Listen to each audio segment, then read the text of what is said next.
Nós estamos, desde o primeiro domingo, tratando desse tema, conhecendo e vivendo os valores da família Ibai. E aí a gente até, na arte, colocou ali a palavra família em destaque, porque essa frase, não é? Família Ibai já é por si só uma ideia que nós queremos comunicar, um valor, né? De que nós queremos ser mais do que uma instituição, né? Que tem compromisso com o Evangelho, mais do que uma igreja naquele sentido de prédio, de denominação. Nossa aspiração é que Deus nos dê a graça e a felicidade de podermos criar entre nós um vínculo de convivência tão querido, tão especial, tão abençoador, que a gente encontre, de fato, entre nós, esse clima de família de Deus. Família de Deus. O provérbio diz que há amigos que às vezes são tão achegados, tão próximos da gente, que eles são mais achegados que um irmão. O que eu acho que o provérbio quer dizer ali é isso, é de que o vínculo ficou tão forte que um sentimento de família, né, se instalou naquele relacionamento. E nós estamos refletindo sobre esse tema por três razões. Porque os valores, eles servem como um filtro para as nossas decisões. Eles servem para a gente explicar e argumentar por que nós estamos tomando uma decisão, fazendo uma determinada escolha e indo por um caminho que não aquele outro caminho, que não aquela outra opção. Por que escolhi vir aqui nessa noite? O que nós escolhemos? Entre outras opções de igreja. Os membros dessa igreja escolheram pelo valor do compromisso com a comunidade local. Não é? De alguma forma, sentem que há um vínculo com essa comunidade, uma responsabilidade com essa comunidade, eu vou lá. Não que isso seja uma prisão, é só um exemplo, né? Alguns não vieram, fizeram uma outra escolha com base numa outra necessidade. Mas valores são isso, nos ajudam a tomar decisões, serve de argumento e de explicação. Valores também, eles, de alguma forma, os nossos valores, né, no caso ali, eles são um componente da nossa visão como igreja. Eles são matéria, então, portanto, da nossa reflexão, do nosso ensino e da nossa proposta de discipulado. Nós temos uma proposta de discipulado. A missão da nossa igreja é fazer discípulos. Que tipo de discípulo? Discípulos que vão assumindo, à luz da palavra de Deus, o compromisso com o estilo de vida. Mas nesse processo, há características que a gente quer sublinhar. Não são exclusivas, mas nós queremos passar assim um marca-texto e dar uma sublinhada. Então, essa série é importante porque, de algum modo, a gente está fazendo uma proposta, né? E convidando você para abraçar essa proposta e refletir sobre essa proposta de igreja. De igreja. Por isso que esse é um tema importante para nós, também como comunidade, como igreja. Em terceiro lugar, porque, de algum modo, nós queremos que conhecer os valores da igreja promove unidade. Unidade no nosso planejamento, né? Como igreja, unidade para a liderança. Somos muitos, né? Diferentes uns dos outros, idades, experiências, expectativas diferentes. Quando a gente senta num grupo de pessoas com experiência, expectativa, idade diferente, há naturalmente um choque de interesses, de expectativa, e nós temos que ter critérios para tomar decisões. Vamos, como grupo, caminhar nessa direção. Mas sobre que critérios?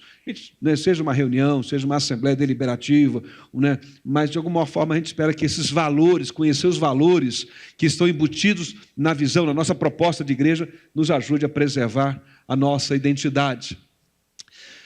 Agora, quando nós falamos de valores, o que nós queremos dizer? Eu preciso que você me ajude aí. O que são valores? Me defina um pouco aí a palavra.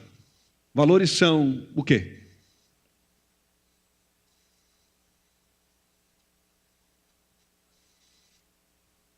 Por isso eu botei a cadeira aqui para sentar e esperar. Eu falei, vou botar a cadeira para sentar. Não é todo dia, né? Valores são crenças que nós temos a respeito das coisas que nós julgamos que são importantes. A gente, através dos nossos valores, a gente faz um juízo sobre uma situação, né? Há valores que têm uma natureza moral, há valores que têm a ver com aspecto estético, há valores que têm a ver com, enfim, né, com decisões sobre princípios da vida, né, de um modo geral. Valores são crenças acerca de coisas que nós julgamos que são importantes e que nos ajudam no dia a dia a tomar as nossas decisões e fazer a nossa escolha. Quando então estamos falando de valores da igreja, nós estamos falando de algumas coisas presentes na nossa visão de igreja, que a gente propõe, um jeito de ser igreja, que é um componente da nossa identidade como igreja local, não é? E que tem a ver com isso, coisas que nós acreditamos que são importantes, tá certo? Que merecem um destaque. De certa forma, toda a igreja tem o mesmo fundamento, o mesmo alicerce. A Bíblia diz que a pedra e o alicerce ou a fundação sobre a qual a igreja de Jesus é edificada é Ele mesmo. É o reconhecimento dele como Senhor e Salvador. Mas na medida em que você vai edificando essa igreja, organizando essa igreja, ela vai ganhando uma característica própria, uma espécie de identidade do grupo. Por isso você tem uma igreja que é batista, porque tem um corpo de doutrinas, né, que permite ela afirmar, nós temos uma identidade batista por causa dessas doutrinas. E outra igreja diz, eu sou da Assembleia, eu sou presbiteriano, eu sou luterano, eu sou do Evangelho Quadrangular, porque, embora haja muitos elementos em comum, e, na verdade, há mais em comum do que diferenças, tá certo? Mas há algumas características que são distintas. Então, os nossos valores têm a ver com isso, com o nosso jeito de ser igreja, a nossa identidade, coisas que nós queremos que são importantes. Falamos sobre eles, alguns deles, vou lembrar alguns temas, né, que nós já falamos. Bom, vamos lá. Falamos sobre comunidades. A igreja é a comunidade importa. A igreja não é o seu prédio, a igreja não é a sua placa, a igreja é um grupo de homens e mulheres comprometidas com Jesus, que se reúne para edificação mútua e para promover o Evangelho de Jesus e levar adiante a missão que Ele nos designou. A igreja é, sobretudo, uma comunidade, né, estabelecida por esse vínculo em Cristo. O outro elemento que nós destacamos é de que nós, como igreja, cremos que a excelência deve ser perseguida, né, deve ser buscada em tudo que a gente faz, porque tudo é dele, por ele, para ele. Portanto, devemos fazer o melhor possível. Excelência não tem a ver com luxo, nem com coisas caras, mas dar o seu melhor com os recursos que você tem, no contexto em que você está. Então, de acordo com o nosso momento, com o nosso contexto, com os recursos que nós temos, com os desafios que estão diante de nós, a gente assume o compromisso de dar o melhor que a gente pode para aquela coisa acontecer. É só uma outra palavra mais contemporânea, para uma outra palavra que era tema de estudo e de pregação durante muito tempo na minha infância, mordomia. Quantos de vocês já ouviram essa palavra ou estudo bíblico sobre isso na vida cristã? Mordomia, olha só, não é? Houve um tempo, né, em que essa palavra ganhou um status um pouquinho diferente, uma conotação não muito positiva, né? Tinha um sentido de sujeito folgado, né? Se ele está muito relaxado, muito folgado, diz está de mordomia, não é isso? Eu me lembro de uma gincana bíblica, uns anos atrás, numa igreja, e se estudou sobre mordomia. E a ideia era assim, a diretoria da escola bíblica fazia um concurso, haviam várias classes, e sorteavam um aluno aleatoriamente, em um determinado momento do culto, ele respondia uma pergunta ou outra, que era matéria de estudo, e um jovem foi lá para frente, né, e ele era muito divertido, e foi feita uma pergunta a ele sobre o que era mordomia. Só que ele não era o melhor aluno para representar a classe, né? Renata, lembra dessa história, né? E aí, o que ele disse? Ele disse que mordomia, por exemplo, são os políticos que vivem na mordomia. E ele começou a dar exemplos assim, mordomia está folgado, mordomia... E ele não respondeu no sentido de senso de responsabilidade para com a vida que Deus nos deu. Isso seria uma definição, né? Mordomia é que nós somos mordomos da vida e Deus nos deu a vida. Mas ele respondeu dessa maneira, então de forma que ele ganhou o apelido de mordomia. Toda vez que ele chegava na igreja, a gente dizia mordomia, né? E ele levou isso da esportiva. Isso é um valor, excelência. Eu e você, nós somos responsáveis pela vida e dar o nosso melhor para a glória do Senhor. Domingo passado o pastor Cláudio esteve aqui, não foi projetado esse slide, ele não fez esse link tão direto, mas a presença dele de manhã e de noite tinha essa finalidade. Ele, como articulador, né, da Junta de Missões Mundiais aqui para a nossa região sul, ele tinha esse papel de trazer para a gente, né, essa palavra de encorajamento, de despertamento, para que a gente pudesse ter essa visão ampla de que todo o nosso esforço como igreja, todos os nossos recursos financeiros e intelectuais e humanos mesmo, não devem ser gastos apenas aqui, né, na edificação desse espaço, desse trabalho, dessa igreja, né, e apenas visando o nosso bairro local, mas a palavra de Deus nos impulsiona a ter um olhar para o horizonte amplo que alcance os confins da terra. Então, missões, nós somos enviados para discipular as nações. Hoje nós vamos tratar de um outro valor que nós gostaríamos que a igreja considerasse, não é? De um modo muito especial. Nós vamos refletir sobre simplicidade. Simplicidade. Gente, procurar simplicidade é uma necessidade dos nossos dias. Eu creio que em nenhum outro momento da nossa história a simplicidade foi tão necessária. Articularmos a nossa vida de tal maneira que ela possa ser descrita, não é, como uma vida que preza pela simplicidade. Há movimentos culturais, né, que se refletem nas artes, né, na cultura de um modo geral, nos nossos dias, que tem procurado advogar e articular em defesa deste princípio, do princípio da simplicidade diante da vida, de respondermos à complexidade da vida com uma postura mais simples. Esse movimento, né, vou chamar de movimento cultural, se chama minimalismo. Você já ouviu falar disso? Não é? A ideia de quanto menos é mais, né? Menos é mais. Isso se reflete nas artes, mas não é apenas uma questão das artes, é uma questão cultural, de gente que está fazendo opção por um estilo de vida mais despojado. E não vamos confundir simplicidade com ser simplório e não dar respostas profundas a questões complexas da vida. Não tem a ver com ser simplório, não tem a ver com falta de recurso, falta de dinheiro, não é? Simplicidade é uma forma de lidar com apelos que a vida nos traz constantemente, e que se respondemos a esses apelos, a vida vai se tornando complicada, complexa, né, e difícil e até frustrante. Gente, em nenhuma outra época, a geração mais nova não tem muita noção, né? Os que estão aqui, talvez de 50 para mais, entendem melhor do que eu estou dizendo. Em nenhuma outra época nós tivemos tantas opções, tantas escolhas, uma avalanche de informação, não é? E a tecnologia, não é? E associada à internet, trouxe uma revolução. Tudo está mudando muito rápido e em um curto espaço de tempo.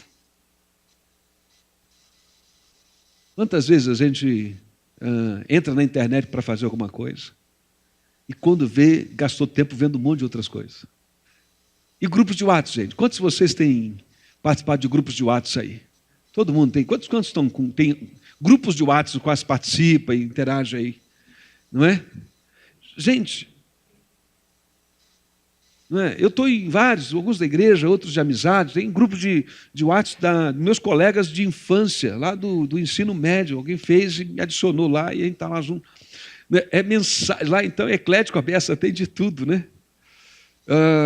E a gente fica, às vezes, com aquela sensação de que está perdendo alguma coisa. Alguém chega para você e pergunta assim: você já viu isso aqui? Não, né? Não é? Às vezes alguém manda no WhatsApp um vídeo e põe em cima um texto. Ah, que coisa terrível isso. No meu caso, né? Talvez você não sofra tanto, mas aí, você não pode deixar de ver isso. Pronto, me pegou. Eu fico ali curioso, mas Deus está me curando disso agora. Eu digo, não vou. Se você quer que eu assista um vídeo, nem diz isso. Manda só, pastor, olha que interessante. Talvez isso eu consiga me cativar. Você não pode perder. Aí eu já de broncas não quero ver, mas eu fico depois morrendo de curiosidade. Não é? E a vida está se tornando muito complicada e muito complexa. concorrida.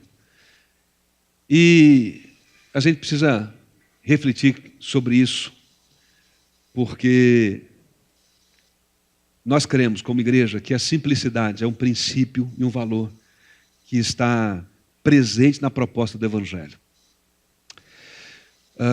E esse eu acho que o meu primeiro desafio aqui nessa noite é ser simples na exposição da palavra. Eu orei e disse, Senhor, vou falar sobre simplicidade que o Senhor colocou no meu coração, mas que eu não seja simples, que eu não seja complicado, né? Então vamos tentar ser simples, me ajuda a ser simples aqui. Abra sua Bíblia no Evangelho de Lucas, capítulo 13.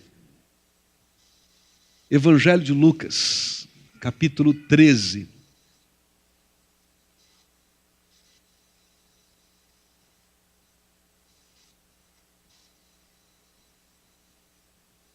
A partir desse verso de número 10 até o verso de número 17.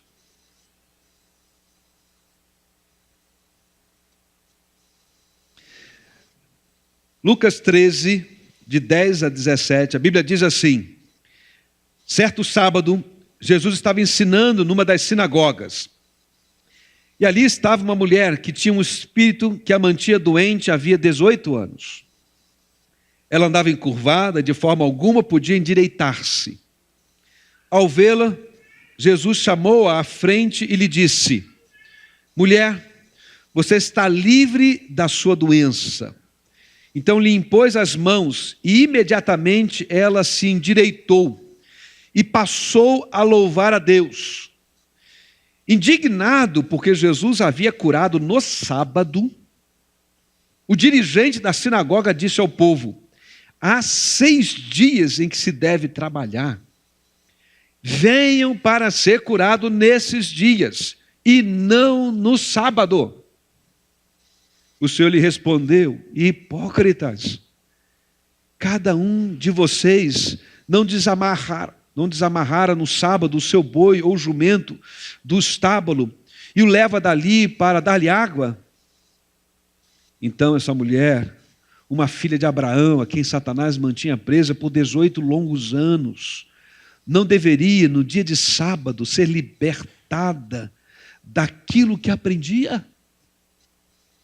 Tendo dito isso, todos os seus oponentes ficaram envergonhados.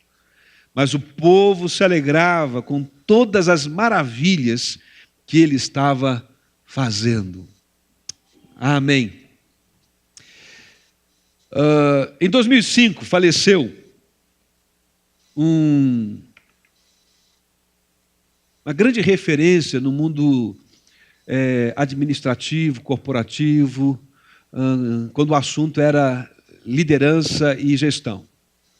Foi chamado Peter Drucker, um austríaco que faleceu lá nos Estados Unidos, de onde ele ganhou uma projeção para o mundo. Uma espécie de guru, embora ele não gostasse dessa identificação, segundo li acerca da sua biografia, mas ele se tornou uma espécie de pai da gestão moderna, da administração moderna. E Peter Drucker, com as suas ideias, influenciou e tem influenciado até hoje os conceitos de gestão, de administração, de liderança. E ele tem algumas frases muito interessantes, eu saquei algumas delas para compartilhar com você nessa noite, como introdução a esse tema. Por exemplo, é dele essa frase: não podemos prever o futuro, mas podemos criá-lo. Podemos criá-lo. E ele se destaca, de alguma forma, com as suas propostas e ideias de gestão, porque, de algum modo, ele revelava ter esse dom de discernir tendências e que poderiam exercer uma influência sobre os negócios, e que, se as empresas pudessem prever essas tendências, elas enfrentariam esses momentos e cresceriam de um modo melhor. Olha essa outra frase dele: se você quer algo novo, precisa parar de fazer algo velho. O que ele está dizendo é que, se você está buscando alguma coisa nova e está buscando novos resultados, você precisa pensar no que você está fazendo.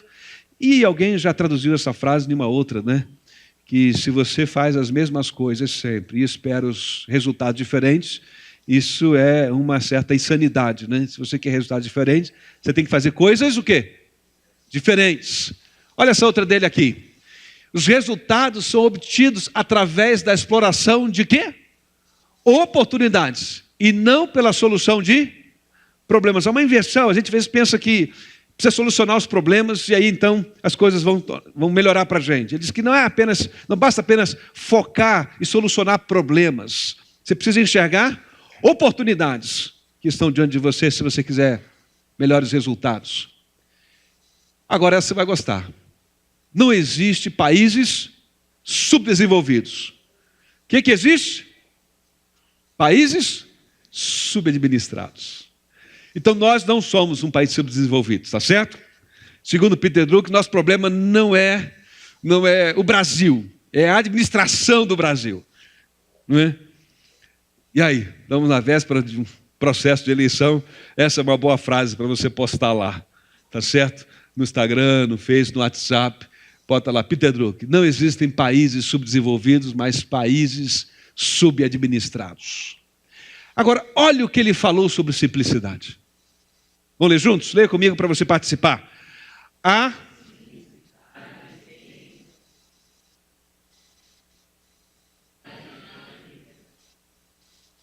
Queridos, a simplicidade tende ao desenvolvimento. Ele está falando de organização. E a complexidade à desintegração.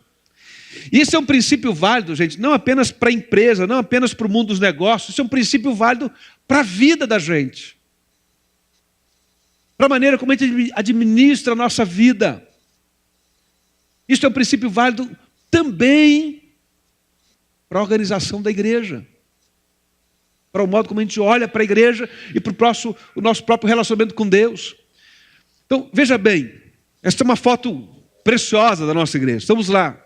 E a gente olha essa foto e nem sempre a gente consegue enxergar que existem duas dimensões presentes nela. E que fazem parte da constituição de qualquer igreja. A igreja é um organismo, algo vivo, e como organismo é algo que é dinâmico, é algo que evolui, mas é também organização. A igreja é formada de duas coisas, duas dimensões.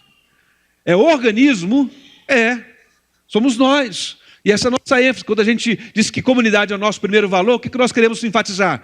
Que nós somos mais do que uma organização, ou uma denominação, ou uma instituição. Nós somos o corpo vivo de Cristo. Isso é algo dinâmico, algo sobrenatural, que nos une e que está presente entre nós, nos guiando, despertando sentido, nos comissionando a missão. É o Espírito de Deus que nos colocou juntos aqui.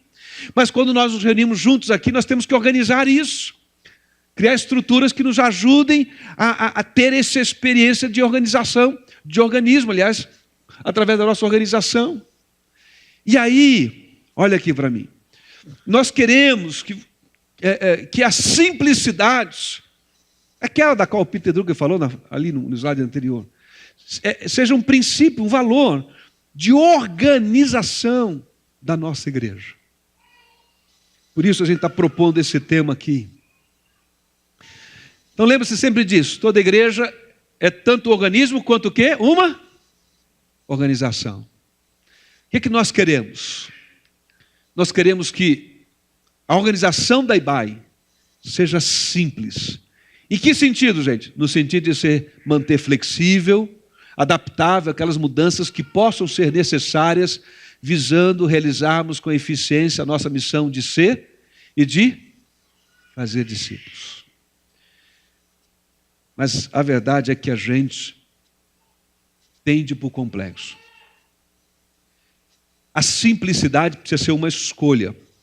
A complexidade se estabelece na nossa vida e na nossa sociedade naturalmente. Você nunca vai encontrar nenhuma instituição, nem nenhuma pessoa dizendo complexidade, esse é um valor. Eu acredito que as coisas precisam ser complexas, difíceis, caóticas, confusas, burocráticas. Não é? E para mim é importante quando eu estou na escola, ou na minha família, ou planejando as minhas férias, ou fazendo a minha conta, que as coisas estejam complicadas. Você não vai encontrar ninguém dizendo isso. E por que a vida tende à complexidade? Isso vem lá do Éden, gente. Eu pensei algumas expressões de Gênesis capítulo 3, do versículo 15 a 19, apenas algumas frases para não termos que ler todo o texto. Olha as palavras que aparecem ali depois do pecado, quando o pecado entra no coração humano, na história humana e complica a vida da gente na terra.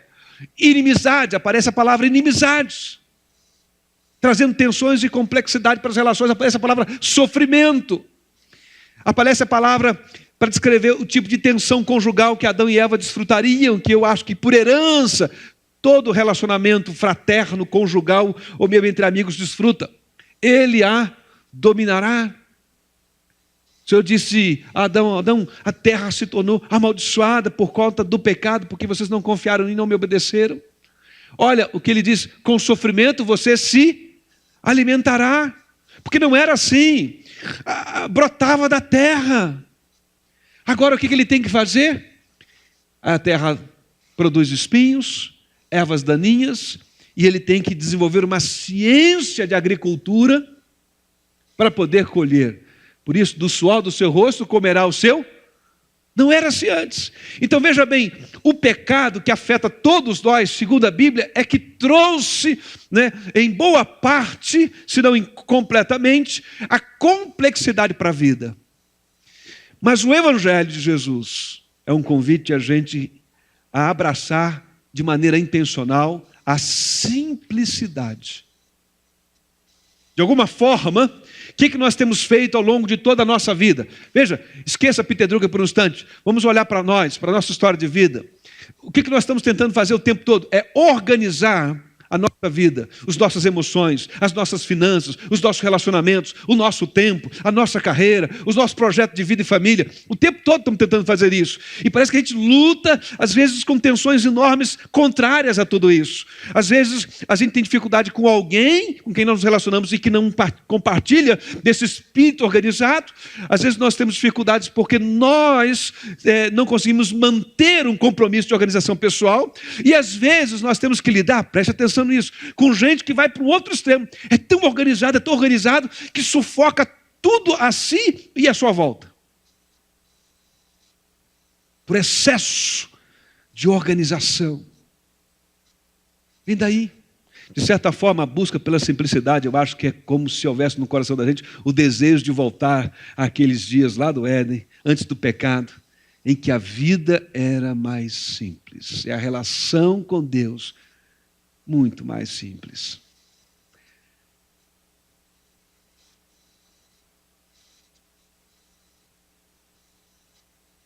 Eu creio que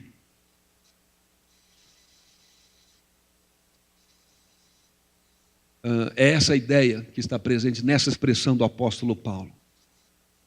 Quando Paulo escreve a sua segunda carta aos Coríntios, capítulo 11, verso 13, olha o que ele diz: eu temo que assim como a serpente enganou Eva com a sua astúcia, assim também seja de alguma sorte corrompido os vossos sentidos. E me ajuda, se apartem do quê? Da simplicidade que há onde, gente? Em Cristo. Agora preste atenção, essa tendência para a complexidade não é uma coisa do mundo, é do ser humano. O que significa isso? Que eu e você trazemos para essa comunidade as nossas complexidades.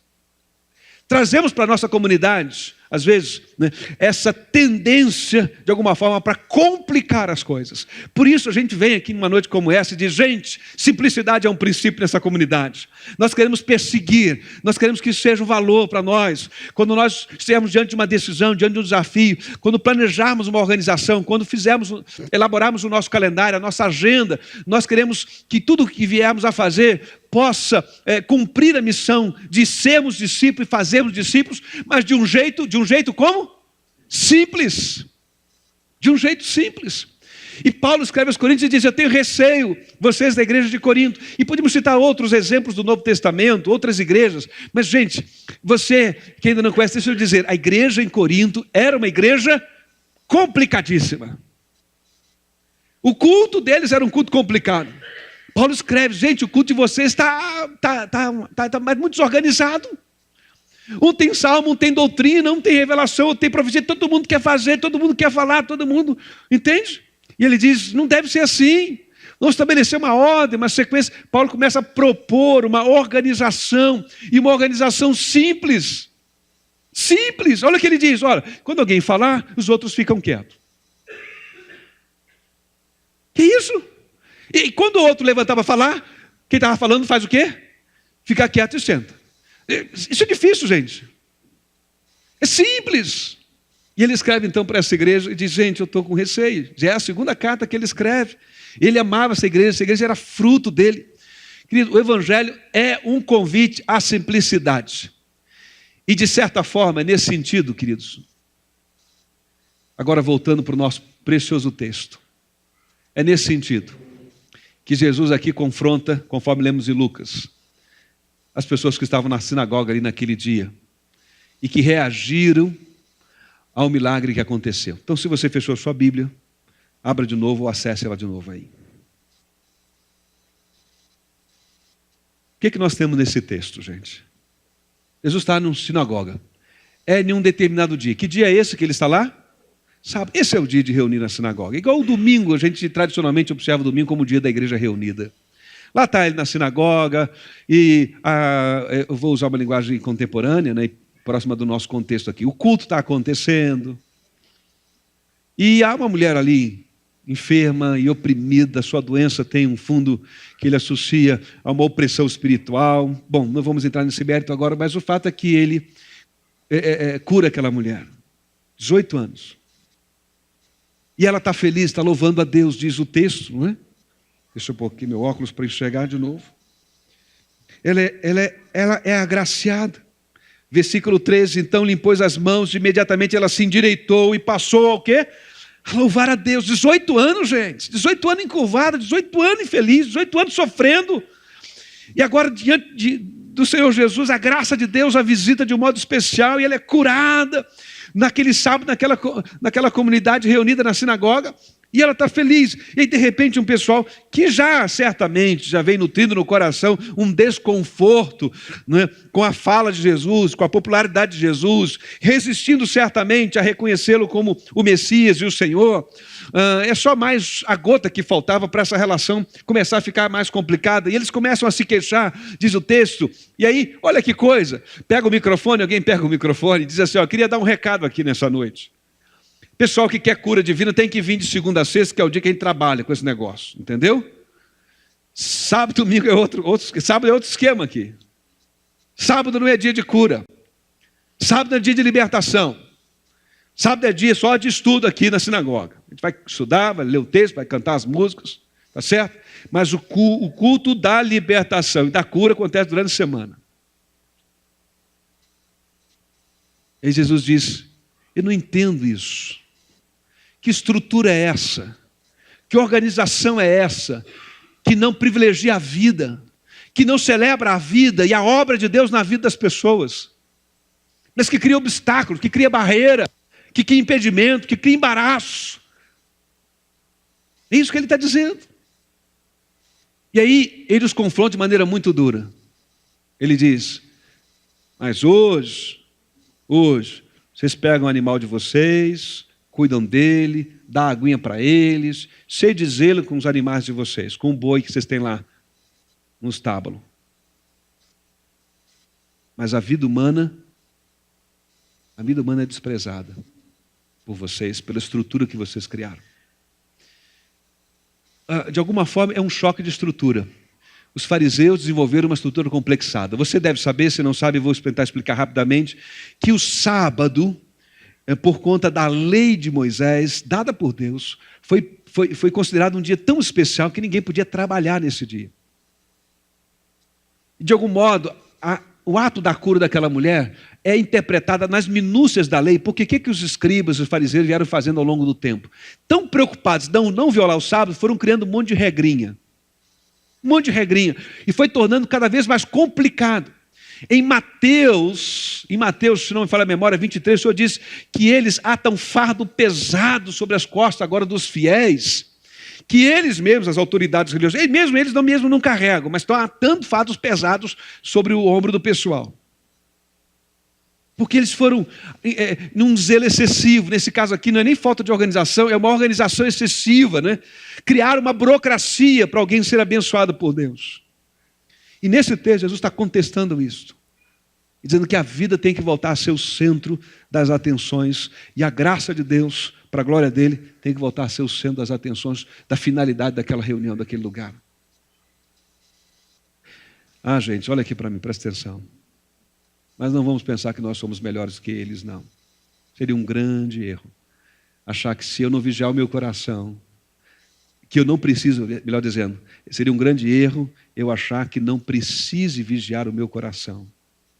Como se o meu coração tivesse livre da maldição ainda do pecado, no sentido de efeitos, de consequências, não é? O pecado ainda me tenta e me seduz, e acho que a mim e a você, eu acho que eu não estou sozinho nessa luta. Estou certo ou não? E a gente precisa vigiar, para a gente mesmo não reproduzir esse comportamento desses homens, bem intencionados talvez, mas gerando dificuldades. E eu queria então destacar algumas coisas nesse texto. Você está me acompanhando aí? Está com a Bíblia aberta ainda, o texto? Simplifica, gente, simplifica. Muito bem. Deixa eu destacar uma coisa aqui. Primeira coisa que eu quero destacar, quando olho para esse texto,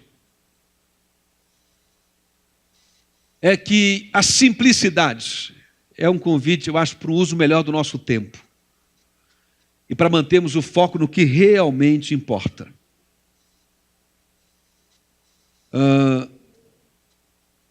Verso 12. Ao vê-la, Jesus chamou à frente e lhe disse, ao vê-la, Jesus olha e enxerga aquela mulher. 18 anos ela frequenta aquele lugar. O pessoal fingia que não via, talvez, né? Finge que não vê. Você já se sentiu tentado a olhar diante de uma pessoa que parece ser muito complicada de vida? Sabe, melhor não perguntar como está, porque se eu pergunto como ela está, vai me contar uma história, vai me enrolar. Eu estou apressado, né? Tem que ir em tal lugar. Já encontrou gente assim? Eu sei que só eu que encontro, mas eu estou dando esse exemplo que, né? Você fica pensando assim, né? Ai, ele é complicado demais, ela é complicada demais. Se eu puxar a conversa agora, eu estou enrolado o resto do dia. E a gente fica pensando, né? Pensando o que a gente faz, como a gente lida com isso. Está lá, Jesus olha para ela e enxerga.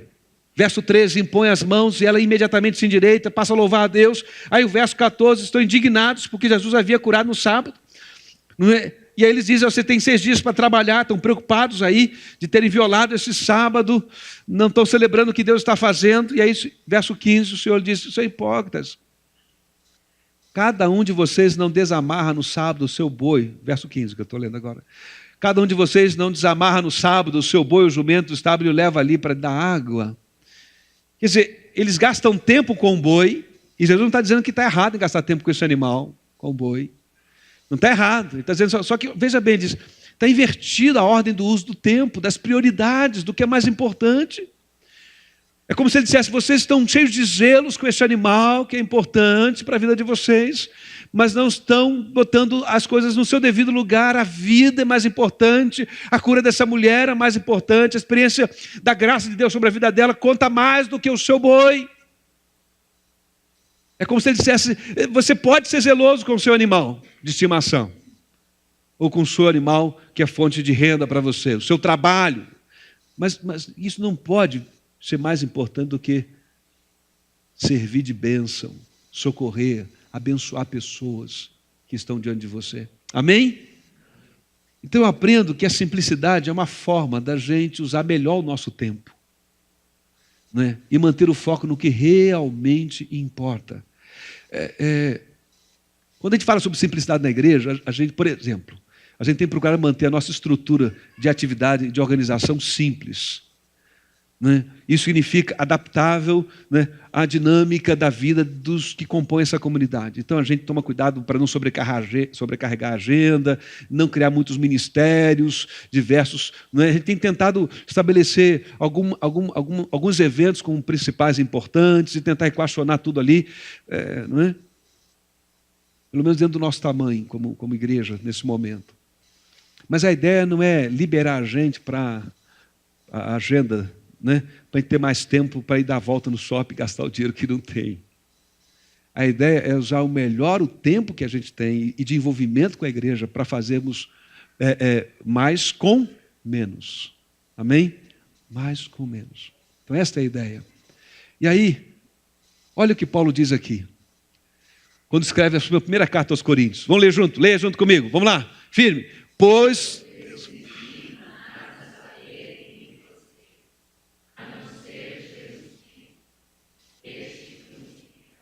Paulo senta para escrever a carta à igreja, recebeu um monte de informações. Ele pensa, por onde eu vou começar essa conversa? Que igreja complicada. Que gente que complicou o evangelho simples de Jesus. Eu estou com receio, segunda carta, eu estou com receio de que eles sejam seduzidos pelo diabo e caiam da simplicidade do evangelho. E ele resolve, já sei o que eu vou dizer. Vou dizer para eles que eu não quero saber de mais nada, a não ser de um único assunto. Qual é o assunto de Paulo com eles? De Jesus. De Jesus. Irmãos, esse é o assunto que nos une. Nós nos dividimos por quantidade de água no batistério, nós dividimos pela forma do batismo, quando a gente começa a discutir muita coisa nessas áreas, não é? A gente se discute, a gente se divide quando a gente vai discutir o que é roupa decente e tantas outras coisas. Não que esses assuntos não devam ser considerados em alguma medida no dia a dia da prática da comunidade. Discutimos horários, metas financeiras, mas há uma coisa que deve nos unir sempre. O que é? Jesus Cristo. Porque, irmãos, o foco é Jesus. Ele é o centro, porque dele, por ele e para ele são todas as coisas, glória a ele, pois eternamente. Amém? Segundo lugar, olha o que Paulo diz aos Colossenses, no capítulo 2, verso 8. Tenham cuidado para que ninguém os escravize a filosofias vãs e enganosas que se fundamentam nas tradições humanas e nos princípios elementares deste mundo e não em quem? Em Cristo. Paulo está dizendo para a gente, eu ouvi falar que vocês estão cheios de não pode isso, não pode aquilo, cuidado com isso, cuidado com aquilo, e um monte de coisa que está afastando vocês da simplicidade do Evangelho. Cuidado, porque essas coisas têm aparência de piedade, mas pode ser uma força escravizadora. E não conduzir você para o Evangelho de Jesus de verdade. Eu aprendo uma segunda coisa. Eu aprendo que a simplicidade não apenas é um convite para o uso melhor do meu tempo, e a manter o foco no que realmente importa, mas é o convite para viver e desfrutar da liberdade que há em Cristo. Gente, a boa nova do Evangelho é que nós estamos livres em Cristo Jesus. Aleluia. Em contraste com o que está acontecendo aqui no texto de Lucas 13, né? O que está acontecendo? É que eles desenvolveram uma espécie de organização para que as pessoas possam se aproximar de Deus e receber dele o favor tão complexa, que as pessoas estão ficando, na verdade, no final das contas, privadas da graça de Deus. Aí vem Jesus, e ele não está violando o sábado. Literalmente, naquele contexto, parece uma violação, mas é porque ele está resgatando debaixo desse entulho de regras o princípio que havia no coração de Deus quando ele deu os 10 mandamentos, que é tire um tempo que não seja o trabalho, a razão para você levantar naquele dia. Tire um tempo que não seja ganhar, acumular, resolver problemas, mas tire um tempo que você levanta um dia e diz, hoje o meu dia é para glorificar a Deus. Hoje o meu dia é para descansar e renovar minhas energias para viver a vida. Hoje o meu dia é para descansar e estar com os amigos e a família e celebrar aquilo que realmente importa na vida. Jesus diz uma coisa interessante. Ele diz que aquela mulher era o quê? Escrava. A simplicidade do Evangelho traz liberdade. Traz liberdade, não escravidão. Amém? É que é coisa mais simples do que isso, gente, a nossa relação com Deus. Olha aqui, vou dar alguns exemplos para ajudar você a pensar um pouco. Deus diz, Natan, se você confessar os seus pecados, eu sou fiel e justo para perdoar os pecados e purificar de toda injustiça. Diz, Senhor, mas eu não teria que para me livrar desse pecado, fazer um voto com o Senhor de estar na igreja todo domingo? Não. Eu não teria que fazer um voto de dar uma contribuição financeira que faça diferença? Não. Eu não teria que, fazer um jejum? Não. Eu não teria que ir para algum lugar fazer um pacto, uma promessa para desfrutar da graça do perdão. Eu falei, não, o que eu tenho que fazer? Reconhece que você é pecador, você reconhece que você fez besteira, você reconhece que sua vida está fora de controle, reconhece que você está, se você continuar nesse caminho, você vai para longe dos meus caminhos? Eu reconheço. Então tá bom, está perdoado. Fica a ser desconfortável esse negócio, não é não? Tem gente que errou comigo e eu queria que eles pagassem, assim, sabe como? Sofrimentozinho. Quando eu leio isso na Bíblia, fica que o sujeito que errou comigo, se ele reconhecer que ele errou comigo e dobrar os joelhos e se arrepender, Deus vai perdoá-lo. Claro, eu não estou dizendo que ele não tem responsabilidades de vir, talvez, estar comigo, de eu estar com ele e de, como crentes de Jesus, conversarmos para buscarmos o nosso entendimento. Mas o primeiro passo fundamental já foi dado diante do Senhor.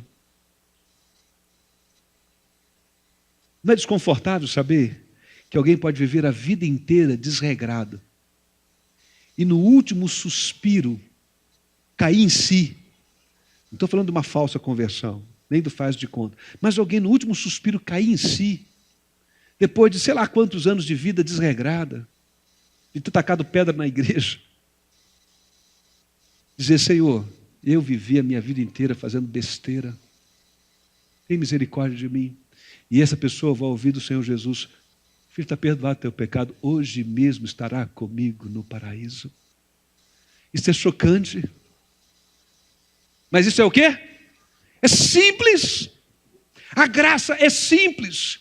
Mas o pecado afetou tanto a mim e a você que nós não conseguimos conviver com essa simplicidade. Nós temos que estabelecer regras para ele se resolver com Deus. Ou jejum, ou ir à igreja, ou pagar uma penitência. Não podemos, a menos que seja com a gente. Porque se é comigo, eu quero um tratamento assim. Na verdade, meu problema não é o perdão de Deus comigo. Sabe qual é o meu problema? É o meu perdão. É o perdão de Deus fácil para vocês. Eu sei que eu tenho um coração muito ruim mesmo, né, gente? Eu sei que vocês não têm. Mas eu falo assim na primeira pessoa para ilustrar. Você entende? É ou não é?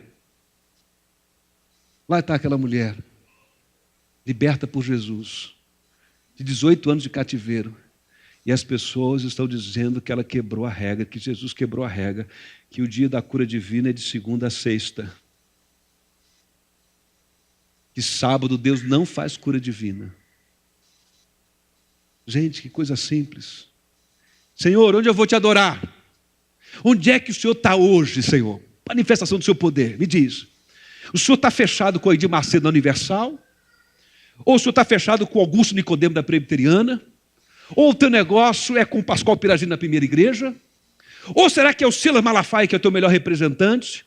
Ou será que eu preciso mesmo da oração do pastor Natan? Com quem que eu vou contar para o Senhor agir na minha vida? Deus diz, entra no teu quarto. Fecha a tua porta. E fala comigo. Porque eu te ouvirei. A mulher samaritana pergunta, Senhor, onde eu vou te adorar? Lá em Gerezim ou em Jerusalém? Tem um pessoal dizendo aí que o Senhor está em Jerusalém, mandando ver, descendo a rua do milagre lá. E Gerezim, eu recebi a tradição dos meus pais. A minha tradição diz que é aqui. Onde é que eu vou? Meu querido, minha querida, nem lá, nem cá, porque a hora já chegou, a hora vem, já chegou. Em que os verdadeiros adoradores adorarão o Pai como? Não é mais uma questão de lugar, é uma questão de coração. Eu acho engraçado. Entendo que é um marketing. Entendo que é um marketing ruim. Mas não deixa de ser marketing. Cada um faz a estratégia que quiser. Mas não é engraçado? Não é? Quando alguém convida você para uma reunião que é o dia dos milagres ou o dia de alguma coisa acontecer. Que é a sensação desconfortável, né? Porque parece que tem dia para as coisas acontecerem. Mas eu queria dizer, em nome de Jesus, que você e eu possamos abraçar essa verdade do Evangelho simples. O Senhor está onde duas pessoas se reúnem em nome dEle. Amém? Amém? Ali Ele está. E se Ele está, milagres podem acontecer. Crises podem ser resolvidas. Problemas podem ser solucionados. Gente oprimida pode ser liberta pelo poder do Evangelho. Amém? Eu quero ir para o final dizer uma terceira e última coisa.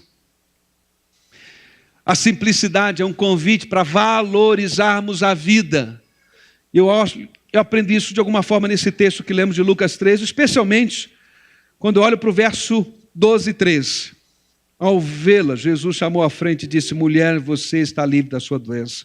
Então lhe impôs as mãos e imediatamente ela se endireita e passou a louvar a Deus. A vida vale mais. O compromisso com uma vida simples e o compromisso com uma igreja simples é um convite para que a gente possa valorizar a vida. Uma vida que glorifique a Deus. Uma vida que facilite a compreensão do amor de Deus para as pessoas. Às vezes, na tentativa de organizar, nós complicamos. Você concorda comigo? Às vezes, na tentativa de organizar, nós complicamos. Não sei se eu consegui ser simples, é verdade. Eu falei assim, eu preciso ser simples. Eu tenho a tendência a ser prolixo. É uma tendência leve, não é muito assim. Falo em 50 minutos que podia ser dito em 5. Mas eu queria dizer e terminar com um pensamento muito simples aqui nessa noite. E queria tornar isso mais pessoal agora. Falei da igreja como um todo, mas queria que você olhasse para a tua vida. Na tua vida, você tem feito coisas que complicam ou simplificam? Na tua vida, você tem compromisso de não, Senhor, deixa eu trilhar o caminho da simplicidade. Se relacionamento, se for desse jeito, vai complicar. Se eu guardar esse sentimento, vai complicar. Se eu disser isso, vai complicar. Se eu não disser, vai complicar. Quantas vezes a gente complica a nossa vida financeira porque queremos aparecer e ostentar alguma coisa que a gente não é.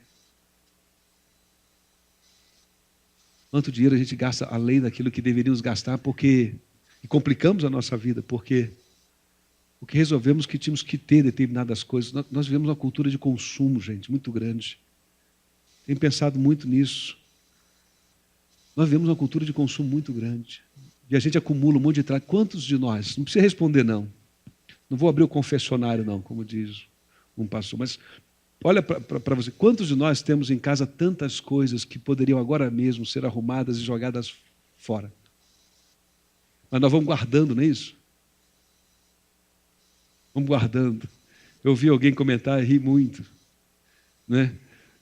De potinho, né? Falando, por exemplo, de pote de sorvete que a gente guarda, né? Que vai porque precisa, não é isso? Lá em casa a gente guarda alguns, né? Pouquinho. Lá em casa é pouquinho. É porque no Rio, aqui a gente quase não toma sorvete, que é muito gelado, né? No Rio o consumo de sorvete era maior. Então, nós tínhamos lá um estoque de potinhos, né? Teve uma época, no encontro de casais da igreja, que dava uns brindes potinhos. Então era o tal de potinho. Ninguém aguentava mais. Aí o pessoal do planejamento do encontro de casais, chega de potinho, pastor, porque ninguém aguenta mais, né? Mas está lá guardado um monte de coisa. Porque um dia a gente vai precisar, sabe lá quando. Eu queria convidar você a simplificar. E eu queria dizer que o Evangelho é um convite para a simplicidade. Amém? Vamos ler juntos? A mensagem do Evangelho é um convite simples para nos rendermos a um Salvador simples, que é capaz como ninguém.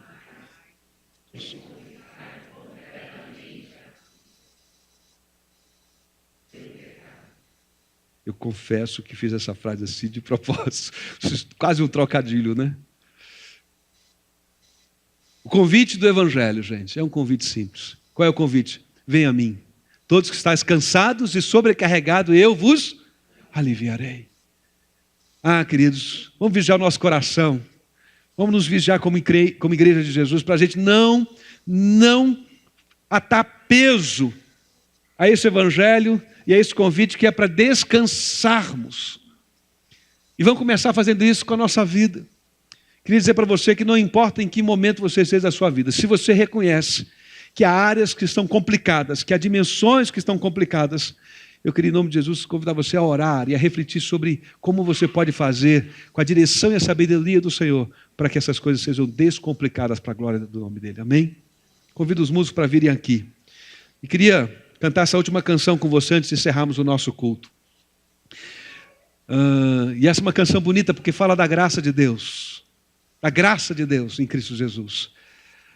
Nós estamos, deixa eu fazer um comercial, tem tudo a ver com o que eu estou falando. Nós estamos desenvolvendo aqui um projeto chamado Celebrando a Restauração. Algumas igrejas usam esse material chamado Celebrando a Recuperação. E é um projeto que visa levar a gente a refletir sobre isso. Um dos desafios, primeiro desafio, quando você vem para uma reunião do CR, é o desafio de você dar uma olhada para a tua vida e perceber em que medida alguma coisa está complicada demais, porque você tentou organizar e a coisa não deu certo.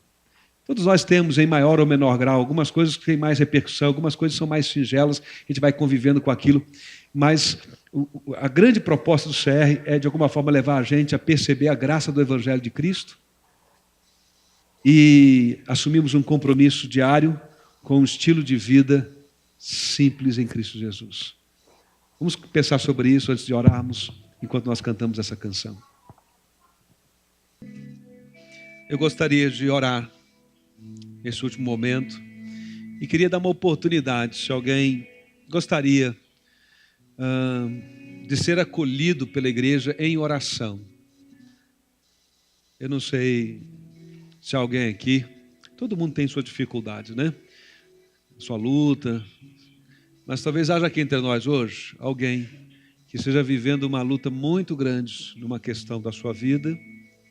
E quando a gente fala de complexidade, talvez essa palavra tenha chegado aí de maneira forte, diferente do que chegou para o coração de uma outra pessoa.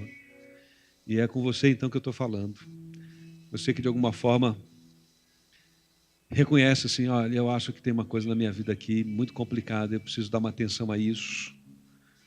Em vez de a gente fazer, igual a gente faz com coisa quebrada, que não quer jogar fora, vai guardando, a gente faz isso com sentimentos, enfim, tanta coisa que a gente deveria ter colocado para fora diante de Deus. Eu não sei, não vou convidar você para vir aqui à frente, mas eu queria reconhecer, se há entre nós alguém assim, queria que você fizesse um gesto, só levantar a sua mão, eu quero orar. Amém. Amém, amém. Deus abençoe, Deus abençoe. Vamos orar por essas pessoas que levantaram a sua mão. Amém. Então fecha os olhos, vamos orar. Senhor, alguns entre nós aqui fizeram um sinal levantando a sua mão ao pedido que fiz. E com esses gestos, eles estão dizendo diante da nossa igreja aqui que há alguma coisa que tem sido um desafio na vida deles. E o Senhor sabe o que é. Eles sabem também, ó Deus, do que se trata. Cada um de nós tem, ó Deus, se não hoje aqui, mas em algum momento, aquele instante que a gente se reconhece perdido no meio de tantas possibilidades, ou mesmo até, Senhor, com aquela sensação de que não há nenhuma possibilidade.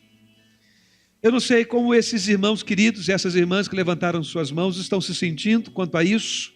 O Senhor conhece, mas eu quero me colocar ao lado deles agora como ministro da Tua Palavra e peço ao Senhor então por eles. Eu intercedo e nós juntos como igreja intercedemos nesse instante, rogamos a bênção do Senhor. Estende, ó Deus, as Tuas mãos de graça e amor e ajuda-os. Fortalece-os, ó Deus, fortalece-os na tomada de uma decisão que precisa ser tomada e que eles têm adiado talvez, fortalece-os com o discernimento, com a sabedoria, com o entendimento, com a compreensão que precisam para lidar, ó Deus, com esta ou com estas questões. Senhor, dê a eles criatividade, inteligência, dá um sonho, dá uma palavra, através de alguém, um servo, uma serva do Senhor, que possa lançar luz, e eles possam, Deus, vencer a complexidade que se instalou, ou que vai se instalando, talvez num aspecto particular, material, talvez no aspecto emocional, talvez no físico, talvez na maneira de pensar sobre um assunto. Talvez seja uma questão ligada ao relacionamento. Ó Deus, Tu sabes. E nós mencionamos isso diante do Senhor, porque nós pedimos em nome de Jesus, que assim como naquele sábado, ninguém esperava, mas Jesus sabia o que estava para fazer. E olhou e viu aquela mulher, há 18 anos encurvada, e movido segundo Teus propósitos, por graça e compaixão, puramente graça e compaixão, trouxe cura para a vida dela. Assim hoje aqui, nós não anunciamos que íamos orar, mas rogo em nome de Jesus, que assim como fosse lá, Senhor, com aquela mulher, por amor do Teu nome, o Senhor seja assim conosco aqui nessa noite. Traz cura, traz libertação, traz sabedoria, traz entendimento, traz solução. Responde a oração, Senhor. Traz alívio, traz consolo, traz paz, traz segurança a esses corações, ó Deus, a todos nós que estamos aqui, e ajuda-nos a simplificarmos no nosso dia a dia a nossa vida, e ajuda-nos a edificarmos um planejamento de igreja, e a sermos uma igreja simples, como é simples o Evangelho, como é simples a mensagem do Evangelho, como simples foi o Salvador Jesus Cristo. Assim nós oramos. Despede-nos com a Tua bênção, a Tua paz. Amém. Deus abençoe. Uma boa semana para você. Vá em paz.